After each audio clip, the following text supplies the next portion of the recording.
Nakakatawang isipin na nung pinerform ng isang drag queen yung ama namin, gigil na gigil yung mga tao.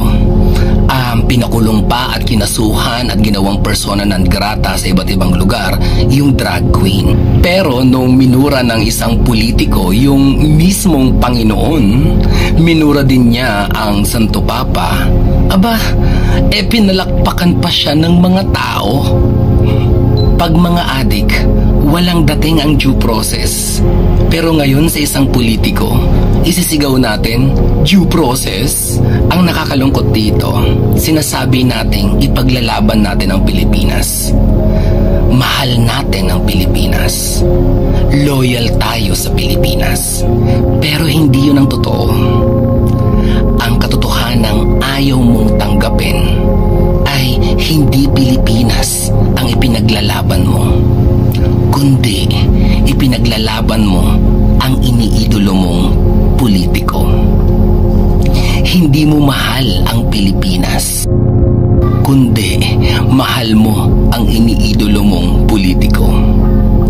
Hindi ka loyal sa bansang Pilipinas, kundi loyal ka sa iniidolo mong politiko.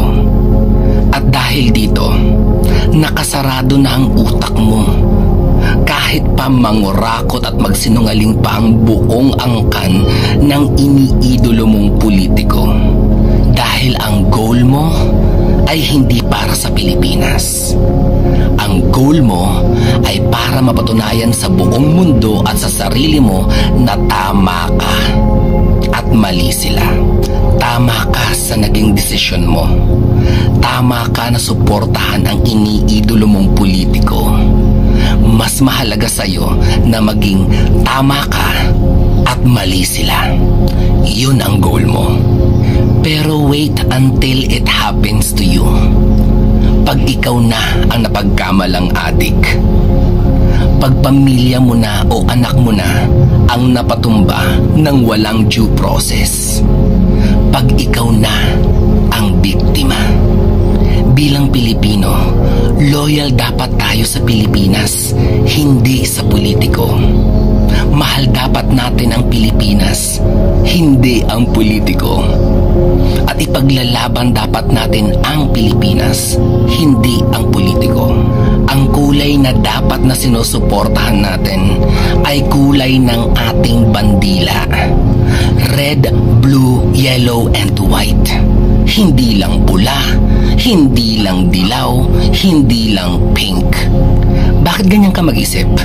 Niloloko ka na, ginagago ka na, sinusuportahan mo pa. Para lang mapatunayang tama ka? Pride yan, ego yan, madumi ang politika. Kahit sino pa ang nakaupo dyan, madumi yan. Hindi ganun kalaki ang sinusweldo nila sa totoo lang. Yung presidente, wala pang 500K kada buwan. Pero willing silang gumastos ng milyon-milyon sa kampanya, makuha lang ang pwestong yan. So papaano silang makakabawi sa lahat ng ginastos nila? Isipin mo yon. Sige nga. Hindi natin makokontrol ang hidden agenda ng isang politiko. So bilang isang Pilipino, hindi ka dapat loyal sa isang politiko.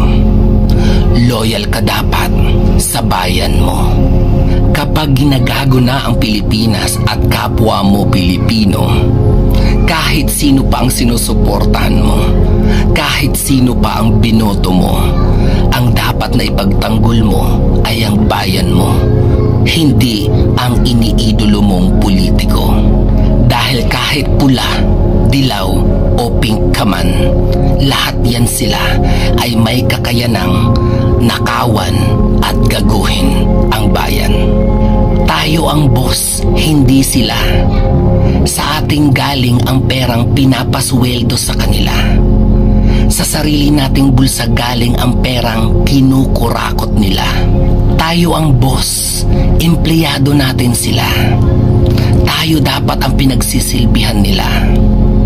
Tayo tayo dapat ang sinusuportahan nila, hindi yung tayo ang susuporta sa kanila. Tayo ang boss, hindi sila. I'm sure may talino ka. I'm sure isa lang ang gusto nating lahat na makita. Ang umangat ang Pilipinas at ang mga Pilipino. Kaya itigil mo na yung pride mo. Bilang isang Pilipino, bilang isa sa mga boss na mga politikong to, wala ka dapat na pinapanigan na kulay. Dahil kagaya ng isang boss sa isang kumpanya, ang goal mo dapat ay lumago ang business at hindi tumalugi at magsara. So bilang isa sa mga boss ng ating bansa, ang goal mo dapat ay umangat at magtagumpay ang Pilipinas at mga Pilipino. Hindi yang politikong iniidolo mo.